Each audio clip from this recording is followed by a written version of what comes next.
Hello everyone. तो आपका exam बहुत ही पास आ चुका है। 11 मार्च 11 आपका मैथ्स एग्ज़ाम है। तो इस ड्यूरेशन में हम ट्राई करेंगे कि एनसीईआरटी इतना भी क्वेश्चन दिया हुआ है वो सॉल्व करें। तो आज हम शुरू करने जा रहे हैं inverse trigonometry function.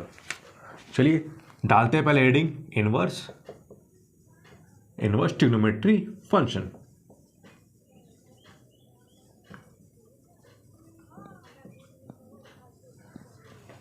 Inverse trigonometry function में जो पहला एक्सरसाइज है वो आपका एक्सरसाइज 2.1 है। Exercise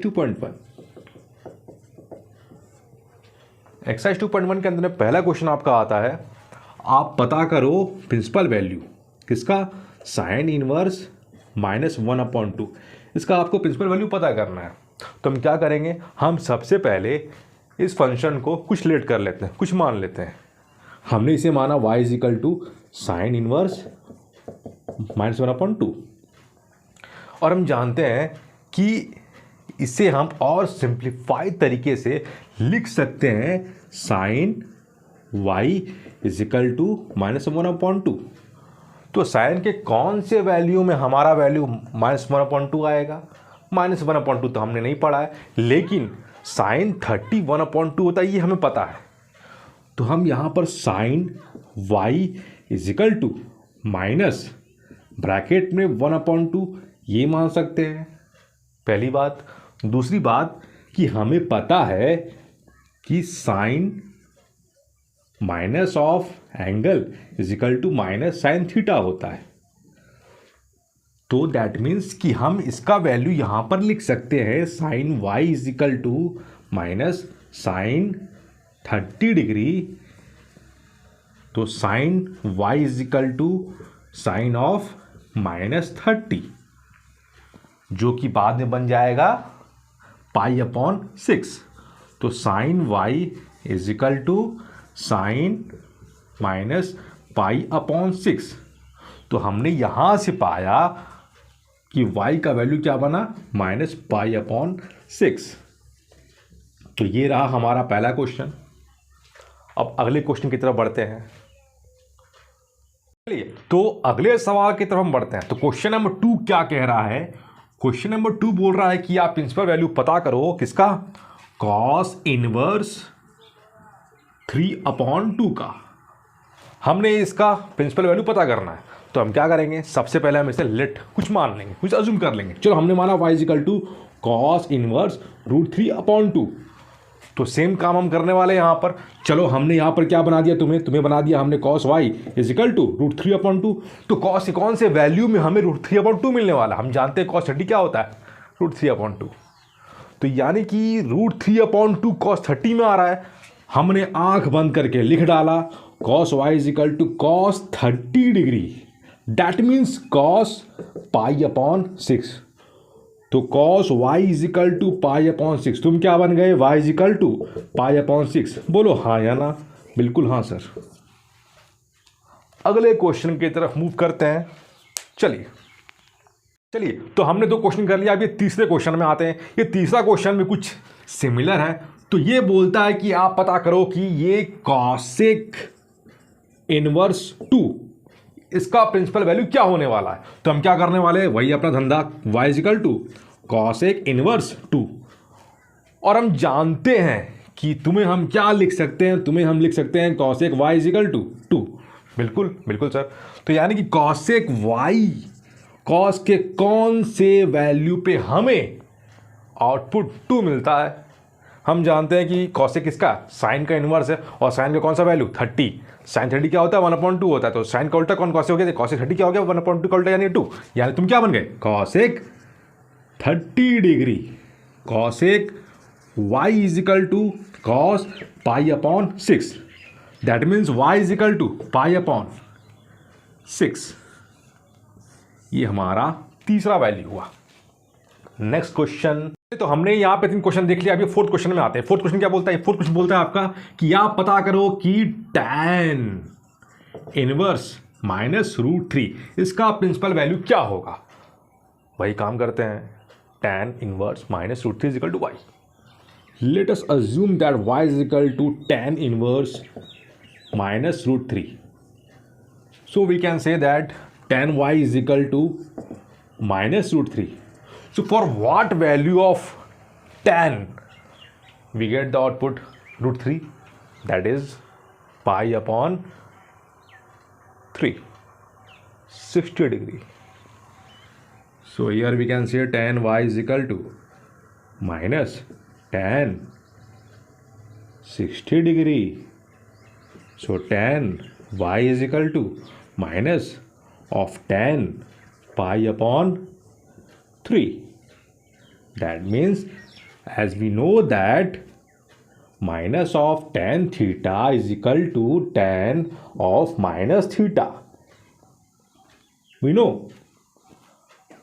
So ultimately we can say tan y is equal to tan of minus pi upon 3. That means y is equal to minus pi upon 3. Yes or no? Sure. Yes. चलिए अगला सवाल, question number 5। तो यहां पर 5 number कुछ यूं कहता है, आपको पता करना है कि cos इनवर्स माइनस 1/2 का प्रिंसिपल वैल्यू क्या है। अगर आपने एनसीईआरटी के समरी को बड़े शिद्दत से बहुत ही फोकस वे में देखा होगा तो वहाँ पर आपने कुछ एक फॉर्मूला देखा होगा कि अगर cos inverse minus of theta है तो हम इसे लिख सकते हैं pi minus cos inverse theta. तो कुछ वही यहाँ लगा देना है। चलिए शुरू करते हैं। तो y is equal to cos inverse minus 1/2, हम इसे लिख सकते हैं y is equal to pi minus cos inverse theta, जो कि क्या बन जाएगा 1/2। और अभी तक हमने ये 4 क्वेश्चन से ये चीज़ समझ लिया है कि तुम क्या हो, तुम हो 60 डिग्री, यानी कि तुम हो पाई अपॉन 3। तो y तुम क्या बन गए, पाई माइनस पाई अपॉन 3, मतलब कि 2 पाई अपॉन 3। तो y का प्रिंसिपल वैल्यू क्या बना, 2 पाई अपॉन 3।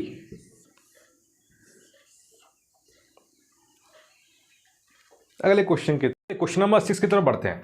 क्वेश्चन नंबर 6 कुछ यूं कहता है, tan इनवर्स -1। हम क्या करेंगे, हमने चुपचाप यहां पर ले लिया y is equal to tan inverse -1। तुम क्या बन गए, tan y is equal to -1। और हम जानते हैं कि tan minus of theta is equal to minus tan theta, या वाइस वर्सा। तो हम इसे वाइस वर्सा करेंगे। यहाँ पर हम क्या बोलेंगे, tan y is equal to minus tan 45, जो क्या बनेगा आपका पाई अपॉन 4। तो tan y is equal to tan minus pi upon 4। y क्या बना, minus pi upon 4। So coming to next question. अगर ये सवाल मैंने आपको फेंक के दिया, यानी कि क्वेश्चन नंबर आपका 7,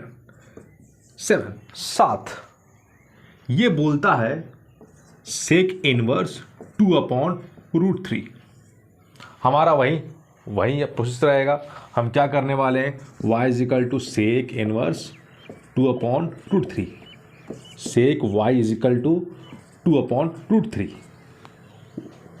तो हम इसे अल्टीमेटली क्या बोल सकते हैं, sec y is equal to sec 30 क्या बनेगा, पाई अपॉन 6 में y is equal to pi upon 6।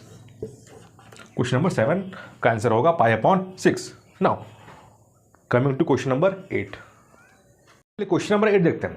Question number 8 क्या बोल रहा है, क्वेश्चन नंबर 8 ये बोल रहा है कि कॉट इनवर्स √3, इसका प्रिंसिपल वैल्यू फाइंड करना है। तो हमें करना क्या है, हमें वही करना है, y is equal to cot inverse √3। तो यहाँ पर जब हम इनवर्स फंक्शन को कन्वर्ट करेंगे कॉट फंक्शन में तो कुछ ऐसा बनेगा, cot y is equal to √3। तो कॉट के कौन से वैल्यू में √3 वैल्यू आने वाला है, कॉट के कौन से वैल्यू में √3 आने वाला है, वो है कॉट 30 यानी कि पाई अपॉन 6। तो y का वैल्यू क्या हो गया, पाई अपॉन 6। ये रहा क्वेश्चन नंबर 8 का आंसर। चलिए क्वेश्चन नंबर 9 देखते हैं। 9 क्या बोलता है, 9 ये बोलता है कि कॉस इनवर्स -1 अपॉन √2। और हमने एनसीईआरटी के लास्ट में जो समरी है वहां पे कहा था आपको कि ये अगर कॉस माइनस थीटा हो तो ये क्या बन जाएगा, पाई माइनस कॉस इनवर्स थीटा। तो वही चीज़ यहाँ पे अप्लाई करने वाले हम क्या करने वाले यहाँ पर है, हम यहाँ पर y is equal to cos inverse ये करेंगे, जिसे हम लिख सकते हैं कुछ यूँ, pi minus cos inverse 1 upon √2। तो y इजिकल टू ये तो वही पाई आपका रह गया, माइनस ये क्या बनेगा, ये बनेगा 45। तो यानी कि हम इसे बोल सकते पाई अपॉन 4। अल्टीमेटली क्या बना, 4 pi minus pi upon 4, 3 pi upon 4। यानी कि y का वैल्यू क्या आ गया, y is equal to 3 pi upon 4। चलिए तो क्वेश्चन नंबर 10 की तरफ बढ़ते हैं। ये भी कुछ वैसा ही है, इसमें कुछ नहीं करना है, इसमें आपको tan कॉसेक इनवर्स -√2 दे रखा है। तो कॉसेक वाले केस में यहाँ पर y इजिकल टू हमने क्या बोला, कॉसेक इनवर्स -√2 यानी कॉसेक y इजिकल टू -√2। तो कौन से वैल्यू में, हमें value cosec y is equal to minus cosec pi upon 4, यही पे हमें क्या मिलने वाला है, यहाँ पर हमें मिलने वाला है √2।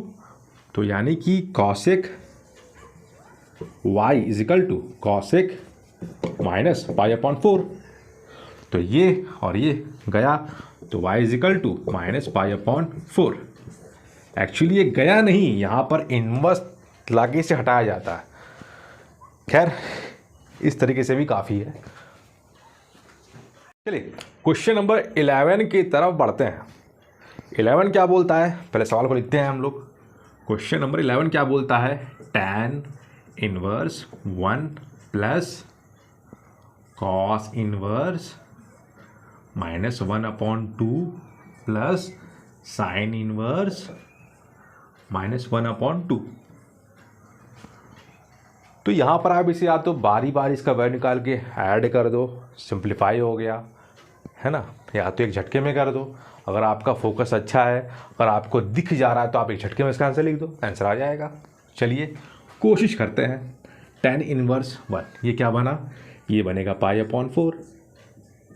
और ये क्या है, कॉस इनवर्स नेगेटिव है, तो यानी कि कॉस इनवर्स 1 अपॉन 2 का जो वैल्यू था वो क्या है, 1 अपॉन 2, यानी कि वो पाई अपॉन 6 नहीं, पाई अपॉन 3। तो pi minus pi upon 3 plus sign क्या नेगेटिव है, तो क्या बना माइनस पाई अपॉन 6। अब ये सिंप्लीफाई करते हैं, पाई अपॉन 4 ये क्या होगा, 2 पाई अपॉन 3, ये क्या बना माइनस पाई अपॉन 6। अब 4 3 6, इसका एलसीएम क्या होने वाला है, ऑब्वियस है 12 का एलसीएम होगा। चुपचाप यहाँ पर लिख दो 12, हो गया। तुम कब बनोगे 12, जब हम तुमसे 3 मल्टीप्लाई करेंगे, 3 पाई। तुम कब बनोगे 12, जब हम तुमसे 4 मल्टीप्लाई करेंगे, प्लस 8 पाई। तुम कब बनोगे 12, जब हम तुमसे 2 मल्टीप्लाई करेंगे, माइनस 2 पाई। तो क्या हुआ, 11 पाई माइनस 2 पाई, 9 पाई। तो 9 पाई अपॉन 12। इसे और सिंप्लीफाई कर दो, 3 3 जा 9, 3 4 जा 12, 3 पाई अपॉन 4। तो ये आंसर हुआ। चलिए क्वेश्चन नंबर 12 की तरफ बढ़ा जाए।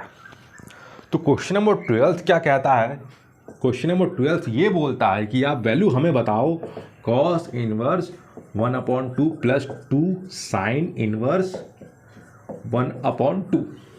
वहीं एक झटके में करेंगे हम, इतना समय बर्बाद ना करेंगे, एक झटके में आंसर निकालना हमें है। तो चलो कॉस इनवर्स 1/2 ये कब बनेगा, पाई अपॉन 3 प्लस 2, ये कब बनेगा 2 इंटू पाई अपॉन 6।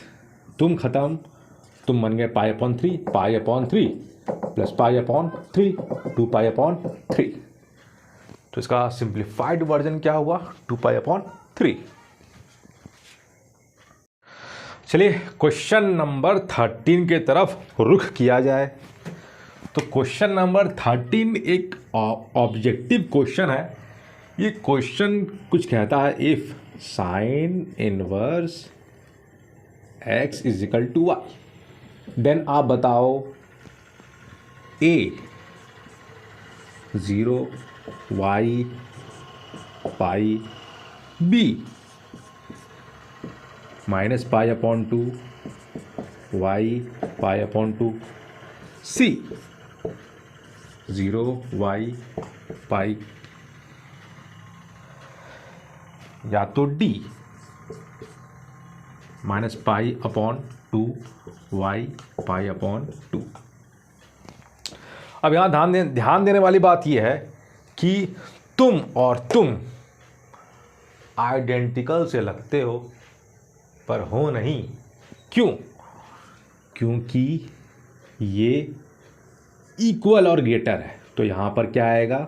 यहाँ पर आपका आएगा क्लोज्ड, तो माइनस पाई अपॉन 2 से लेकर पाई अपॉन 2। और ये ऑप्शन क्या है? ये है ओपन, माइनस पाई अपॉन 2 से पाई बाय 2। तो हमने तो एनसीईआरटी घोट रखा है कि जो प्रिंसिपल वैल्यू है वो y का यहाँ से यहाँ होगा। तो तुम नहीं हुए, तुम नहीं हुए, तुम भी नहीं हुए, तुम हो गए, बी ऑप्शन होगा इसका। चांसेस है ये क्वेश्चन आपको एग्जाम में गलती से आ जाए। चलिए एक्सरसाइज 2.1 इनवर्स ट्रिग्नोमेट्री फंक्शन का ये लास्ट क्वेश्चन है। इस क्वेश्चन को कंप्लीट करके 2.2 की तरफ बढ़ा जाए। चलिए इसे ख़त्म करते हैं। तो सवाल कुछ कहता है, क्वेश्चन नंबर 14 ये कहता है tan inverse √3 minus sec inverse -2। एक झटके में इसका आंसर निकाल दिया जाए। आप क्या हो? आप हो पाई अपॉन 3। आप क्या हो? माइनस सेक है, तो सेक इनवर्स अगर ये नेगेटिव है तो पाई माइनस सेक इनवर्स ये पॉजिटिव। तो ब्रैकेट में पाई माइनस सेक इनवर्स 2, तो अल्टीमेटली क्या बनेगा? पाई अपॉन 3 माइनस पाई और सेक इनवर्स 2, यानी कि सेक के कौन से एंगल पे हमें वैल्यू 2 मिलता है? वो है आपका 60 डिग्री। तो यानी कि सेक ये क्या बना? ये बना पाई अपॉन 3। तो pi upon 3 minus 2 pi upon 3 minus pi upon 3। इसका सिंप्लीफाइड आंसर हुआ माइनस पाई अपॉन 3। तो इसी के साथ 2.1 एक्सरसाइज कंप्लीट है। आगे हम मूव करते हैं 2.2 थोड़ी देर में। चलिए।